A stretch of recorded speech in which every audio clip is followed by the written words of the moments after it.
Welcome to Fly on the Wall podcast. I'm your host, Chris Sonksen, CEO and founder of Church Boom. Here you get to sit in on a live coaching session as I coach pastors through the ministry challenges we all face. If you find this podcast helpful, please make sure to like, subscribe, and share. Hey everyone, welcome to today's podcast. We're talking to my good friend Andrew from the Arizona area, and we're talking about healthy transitions. Such an important part in the church world is transitions. We're going to talk about that. You're going to love the conversation. Just want to remind you to go to churchboom.org. There are so many resources and opportunities for you to get plugged in, join the tribe, be a part of what God's doing and grow and develop. So when you get a chance, check out churchboom.org. Until then, let's jump right into the conversation with my good friend Andrew. Hey, let's jump into it. And man, how can I serve you today, Andrew? We've talked back and forth over the years, and you've seen my role change a couple times. I'm kind of part of a network of churches, campuses at Cross Church over in kind of the greater Phoenix area. And I'm currently kind of transitioning roles. I'm going from, I started our first campus that to take us multi-site, but now I'm going to our largest campus, our kind of legacy campus, and taking over for our lead pastor, taking over that staff, full-time preaching responsibilities. So I kind of wanted to tailor this to transitions because I'm coming in to just to fill in some big shoes of a guy who's been here 10 plus years, taking the church from 300 to 1,200. So my first question is, what is your biggest advice on a big transition like that for the guy coming in? What is your biggest advice on how to handle that and kind of the first thing to do when you get into that new role? Yeah, that's a great question. I think a lot of pastors find themselves often in transition. Maybe they're coming in, taking a new lead pastor role, or maybe they're the current lead pastor and they're bringing the new guy in. And so I've seen transitions go well, and I've seen them be a little bit of a debacle. So, but I do have a couple thoughts for it that I think you might find helpful. One is it's important to keep in mind when you are in the transition that people don't necessarily care what you bring; they care what you keep. So often it's like, look at all these new things I'm going to do and a new way of doing things or whatever. I'm not saying you're doing that, but I see guys do that. A new way of doing it, and we're going to start doing it this way, and we're going to have service this way, and we're going to change this, and we're going to adjust this. I'm not saying not to make any changes, but we have to know in our mind mentally that the people are more concerned not with what you bring, but with what they get to keep. And so that's an important part as well, to know that. And it's not that you're going to keep everything. It's not that you're never going to make changes. That's not what I'm saying. You just need to know that they're not wowed by what we change. They're more concerned by what they keep. And so just knowing that, I think, is important. Secondly, I think is really important, especially in transitions, is to continually and always give honor both ways. It has to be honor from the former lead guy to the new lead guy. There has to be honor both ways. There always has to be honor and respect. And it can't be, you can have frustrations. You can have things that you want to share, but they shouldn't be shared with anybody at the church. They shouldn't be shared with any of the staff. That's what you have a coach for. That's what you have someone on the outside for, so that you can talk through what's happening. But you cannot ever dishonor or in any way dishonor. You have to be extremely careful with that. And then the last thing I would say is, in transition, the most important thing of the relationships is not only the leaders, because I think most of the time pastors run to the leader and start spending time with the leaders.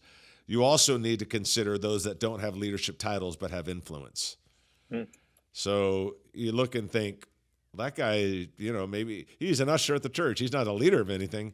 Yeah, but for one way or another, that dude's got a lot of influence in the church. Knowing the players in the room, knowing who the leaders are, knowing who the influencers are is really important, and beginning to foster those relationships. Everything moves at the speed of relationships.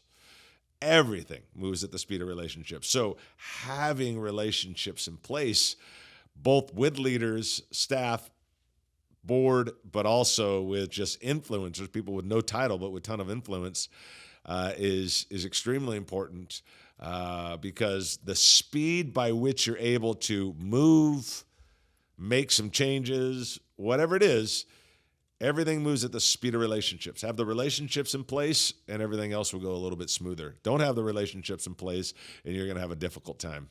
So those are the things that I mean, there's a lot that goes into transition, but those are the things I think that people need to keep in mind, especially during a transition time. Okay. I like that. Yeah. That's good. Yeah.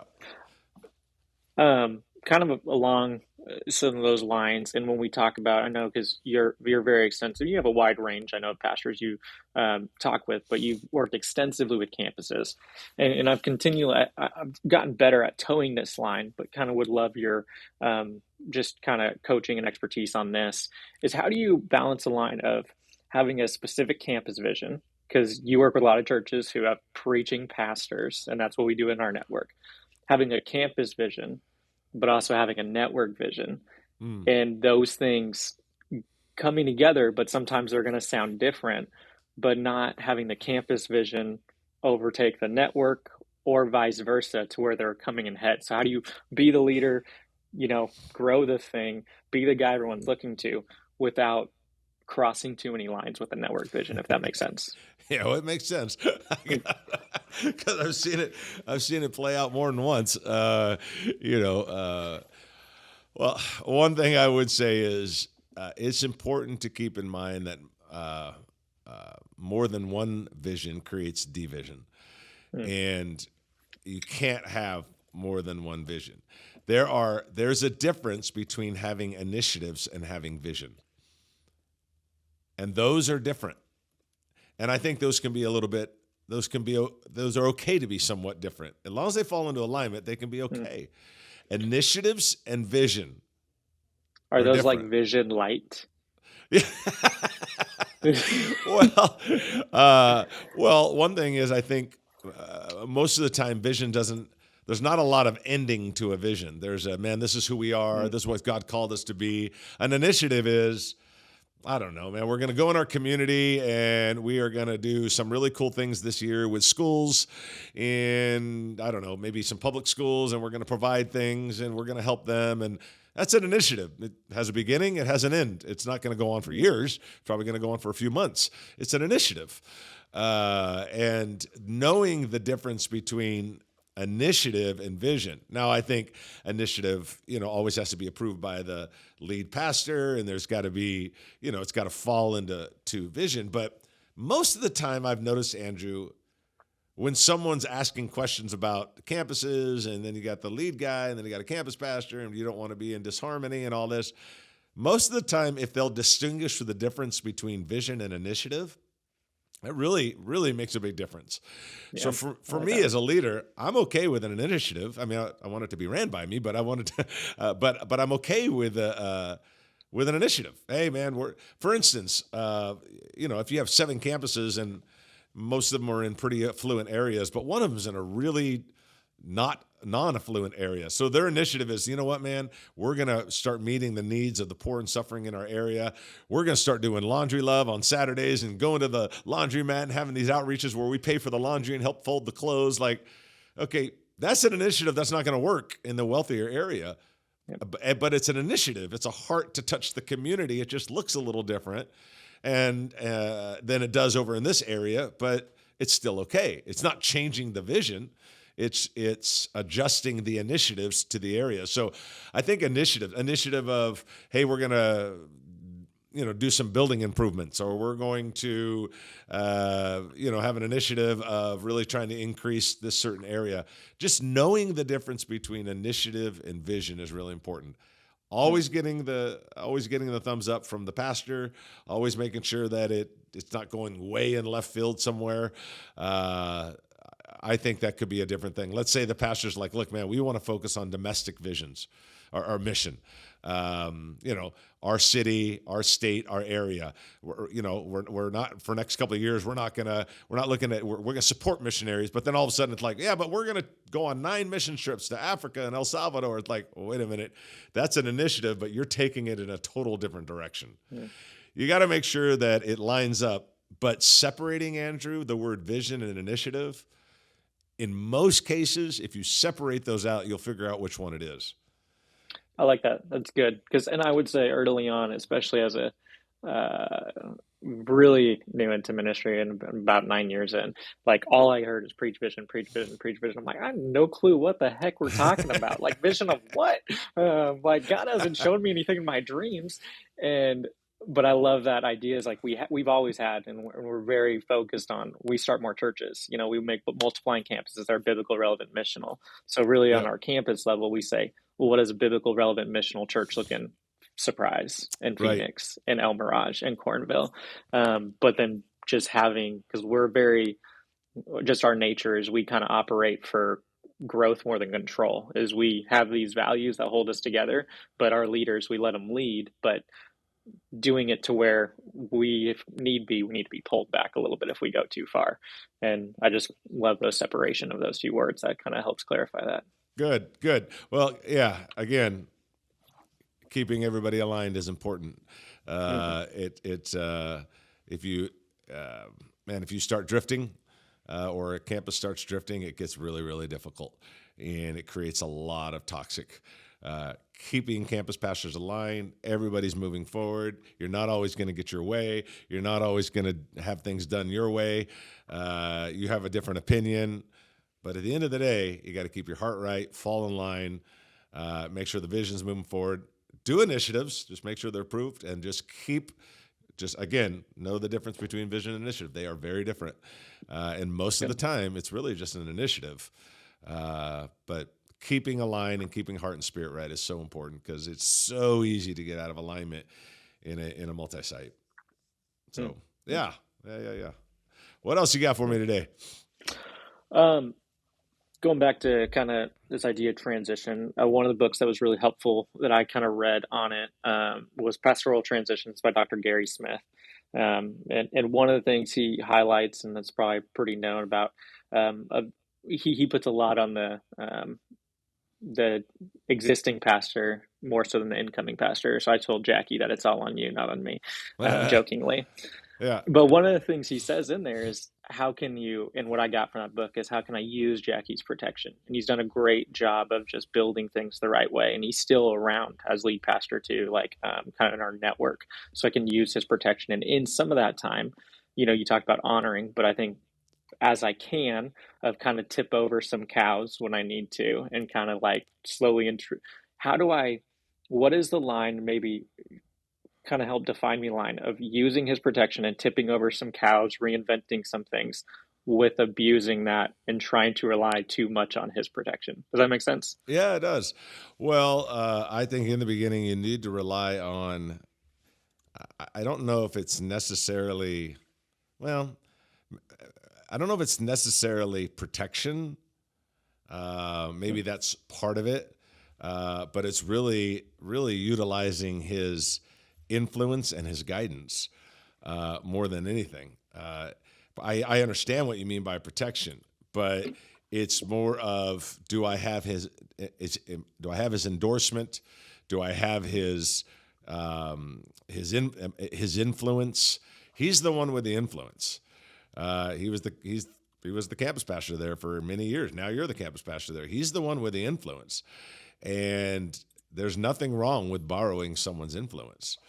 And that's really what you're doing. I mean, protection, I guess, it's a fine word, but you're really borrowing someone's influence. You're borrowing hey, this is my guy that I'm raising up. I believe in him. If I believe in him, you should believe in him. You don't want to abuse it, and I don't think that you would. I don't think you're that kind of person, but you do want to stay close to his influence, and you're going to notice that the influences, there's going to be a tipping point where the influence starts to change. There'll always be respect. There'll always be love. There'll always be honor. There'll always be, hey, he comes, say he's out for 6 months and comes walking in the doors, and everybody's, they should be. But what's going to happen is, and they're always honor, but what's going to happen is there's going to be influence, where the influence is going to start to shift. When it starts to shift, that's a good thing, but it takes time. It's not an overnight thing. It took some people 2, 4, 6 years to get married to Jackie before they loved him, before they honored him. Yep. And now we're saying, take all of that and kind of move it towards this new guy. And that just takes time. But there's nothing wrong with leaning on his influence. Protection is the word you used, influence, whatever. Leaning on it. And then over time, it will just, I don't think you have to measure market at all. Like, okay, in 6 months I should, in a year I should. I think you're just going to find over the next 0 to 12, 18 months, 24 months, the influence just starts changing. The love for you starts changing. The trust bank starts filling up on your side. People start trusting you. There's equity that's growing in you. I personally wouldn't make any major or even somewhat minor change without him knowing. The day's going to come where it's less and less. Like you're making moves, but I'd be very, very careful in the first 0 to 24 months. You do not want him to get blindsided, because it's hard to protect someone when you're blindsided, because now you're answering a question of something you know nothing about. So that's how I think I would view that. Just be careful, but the influence will change. It'll change, and it needs to, but stay with it for now. Have his endorsement. That's what you really need more than anything else, is his endorsement. As long as you have his endorsement, the people will, and you don't mess up royally, you'll be fine. Just don't mess up royally. There you go. That's my new book. Don't mess up royally. Don't say anything too stupid. Don't start any fires. Yeah, don't do that. And one of the things I'm blessed with that of walking into this is like the identity of our church is we've built so much of a side to just being an expositional preaching church with modern worship and campus amenities and children's ministry and stuff. So like it was never built around a personality. So. Right. They're like, we love that you preach the Bible. I'm like, I hope you do, right? That's what we're called to do as a church. But that's the culture he set. So it made it easier to jump into that instead of having to follow a voice of who they're just so in love with kind of thing. He put them to a love with God's word.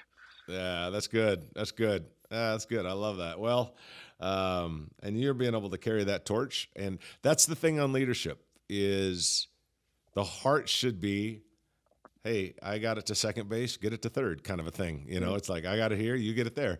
That's the goal. The goal isn't to go back. So people around you are cheering you on, whether you know it or not, because they don't want to go back. They want to move forward. And then when your time comes to transition it to someone, whenever that is down the road, you should want the same thing for that person. Like, hey, okay, I got it here. Now you take it another 100 yards kind of a thing. And that to me is always healthy, to always cheerlead the person that is currently in charge, and then the next person that comes up, and make sure that there's always honor. The dishonor starts to happen. There's probably one of the largest transitions that's taken place in American churches in the last 3 or 4 years, 5 years. I know the guy that is taking over, and I'm watching him in front of 2 or 3 other staff members. If I said the name here, everybody listening would know. And I'm watching him talk in a certain way about the former pastor that's only a few years, from back. And I'm like, not in like attacking way, but in enough where it's like, well, I mean, you know how it is. And this is kind of the way he created it. It's hard for me to deal with. And I'm like, dude, you can't do that in front of your staff, whether it's true or not, you can't do that. You can talk all you want to a coach, a friend, a mentor on the outside, but you have to honor. You have to err way on the side of honor. And not just not say something bad. Watch the expression on your face, because I've seen guys, hey man, what do you think of, I don't want to say anything. Well, you didn't need to say anything. You said everything. And I love when it's like, I didn't say anything. I'm like, oh, come on. You said something right there. And I've seen people do that. I'm like, don't do that, man. Don't do People are that. like, I'll keep my opinion to myself. I'm like, I think you just gave me your opinion. Yeah, exactly. Yeah, exactly. Oh, I'm not going to say anything. I'm like, no, you did. Don't do that. Don't do that. Err on the side of honoring always. And whatever God needs to work out in the thing, he'll work out. But and again, I think it's healthy to have an outside voice. Have an outside voice. Have a coach. Have a mentor. I have those in my life where I can say whatever I want. But, soldiers don't follow discouraged generals. You have to be in charge. You have to be encouraging. You have to be upbeat. You have to be excited. You've got to be honoring. And if you got something negative to say, that's okay. You can spill out to the right person in the right context outside of the church, but never there. Never there. It's always going to create problems. So anyway, yeah. What else you got? Anything else today? Well, kind of last question I'll give you, tagging on to that. What is, and I guess twofold, what is some of the best ways that you can honor the previous guy? And then two, how can you do that while also instituting some new stuff? So of getting some wins of hey, we're going to change worship without saying worship sucked. How do you do that in a nice way, whatever that is, to show this is better, but also continually honoring all the time what's been done and how we've gotten here. Yeah. Yep. Great question. Very delicate, that back part, because if you're making changes, then you're saying we're only making changes to make things better. So that wasn't good. And obviously we don't want to go there. So I do think that, on the practical side, on the honoring, it's always publicly and it's always privately. Make sure I do it publicly, make sure I do it privately. Publicly is, I think, in front of people, obviously, in front of staff, in front of leaders, in front of the board, in front of Sunday morning, whatever. And then privately is not every day, not every week, but once or twice a month. Hey, thanks, man. Thank you so much. I just want you to know that I'm doing everything I can to honor you. Hey, if there's anything ever that you feel like I'm not honoring you, let me know, because I'll fix that. That's good. Stuff like that. It's showing your heart hey, I really want to honor you, and I may make a mistake. I may say something. I may, I don't know, forget to tell you something. I don't know. But I don't want to dishonor you. I want to, and so if I ever do that, man, just let me know. Because I want to do the right thing. And I think in making changes, I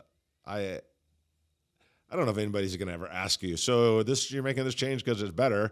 I don't know if anybody's going to ask you. I would go back, Andrew, to the original thought of, as long as the person, at least for the first X amount of time, months, is aware of it, I think you'll be fine. People, changes. I always say, people always say nobody likes change. I'm like, no, everybody likes change. They just don't like the process. Who doesn't want change? Hey, you want to make more money? Yeah. You want to go work harder? No. You want a degree on your wall? Yeah. You want to go to school for it? No. We all love change. You want to lose weight? Yeah. That means you got to eat differently. No. So we all love change. It's the process we don't like. So I think as long as you have the person and you're at that word protection you used earlier, or influence, I think you'll be fine. But checking in on, hey, I just want to make sure that you're feeling honored. Is there anything I'm doing or saying that's making like it's not honored? I don't want to ever do that. And so please let me know if I've ever done that. And if I do, just tell me, because it's not my heart. Yep. That's awesome. That's really good. You do that once in a while. It'll show the person, because you got to understand that giving up something can sometimes be difficult, whether they show it or not. They may never tell you, but it's hard. It's hard when they walk by and see someone having a staff meeting that they used to lead, or whatever it is. So be sensitive for the first X amount of months. That's hard. And that's okay that it's hard. That person never needs to tell you that it's hard. You don't need to point out that it's hard. They're human. It's hard. So just go the little extra mile and realize internally, without them ever knowing, I know it's hard. So by me saying these things, I'm going to try to make it a little easier, because it's just normal. It's not they're wanting to take it back. It's not they're thinking they made a mistake. It's just normal. So anyway, I hope that helps, man. Absolutely. Yeah. I appreciate it. Well, great seeing you, man. And you keep up the amazing work, man. So proud of you, man. You just continue to make progress. You always do as a leader. So that's really awesome. Well, and Yeah. we're thankful for you. You've got to be along for the journey and see a lot change over the years. So Oh, yeah. we appreciate your coaching and your kind of friendship through the process. Absolutely. All right, buddy. Have a good day, man. Thanks, See you ya. too. Hey, I hope you enjoyed today's conversation talking about healthy transitions, and also want to remind you to make sure to hit up churchboom.org. We have so many resources there for you to check out. I'm sure you'll find them to be a tremendous benefit. We will see you next time on the Fly on the Wall podcast.